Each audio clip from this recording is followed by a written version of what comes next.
പമ്പയിൽ നിന്ന് ശബരിമല സന്നിധാനത്തേക്ക് ചരക്ക് നീക്കത്തിനുള്ള റോപ്പ് വേ അടുത്ത മണ്ഡലകാലത്തിന് മുമ്പ് വരില്ലെന്ന് ഉറപ്പായി. കഴിഞ്ഞ മണ്ഡലകാലം തുടങ്ങിയപ്പോൾ പറഞ്ഞത് അടുത്ത മണ്ഡലകാലത്ത് ഇത് നിലവിൽ വരുമെന്നായിരുന്നു. സംസ്ഥാന വന്യജീവി ബോർഡ് യോഗം ചേർന്ന് ഇത് അംഗീകരിക്കാത്തതാണ് ഇപ്പോഴത്തെ തടസ്സം. മൂന്നാം തവണയാണ് യോഗം മാറ്റിവെക്കുന്നത്.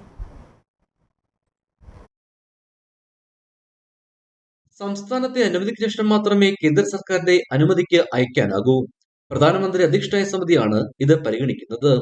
ഏപ്രിൽ 16 ചേരേണ്ടിരുന്ന സംസ്ഥാന വന്യജീവി ബോർഡിന്റെ യോഗമാണ് മാറ്റിക്കൊണ്ടിരിക്കുന്നത്. ഏപ്രിൽ സംസ്ഥാന അനുമതി കിട്ടിയിരുന്നെങ്കിൽ മെയ് ആദ്യം നടന്ന ദേശീയ ബോർഡിന്റെ പരിഗണനയിലെത്തിയേനെ.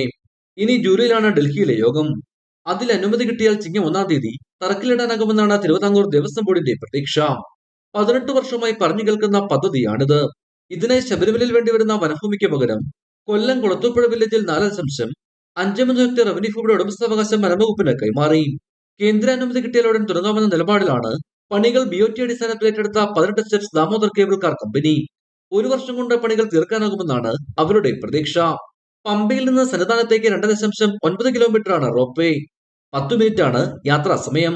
തുടക്കത്തിൽ ചരക്ക് നീക്കത്തിന് മാത്രമാണെന്ന് പറഞ്ഞിരുന്നെങ്കിലും പിന്നീട് മാറ്റം വരുത്തി. മല കയറാൻ ആവശ്യതയുള്ളവർക്കായി പ്രത്യേക കേബിൾ കാറുകൾ ഇതിൽ സജ്ജീകരിക്കും. അടിയന്തര ഘട്ടത്തിൽ രോഗികളെ പമ്പയിലെത്തിക്കാനും ഉപയോഗിക്കും. ഇടുക്കി വിഷൻ, സന്നിധാനം.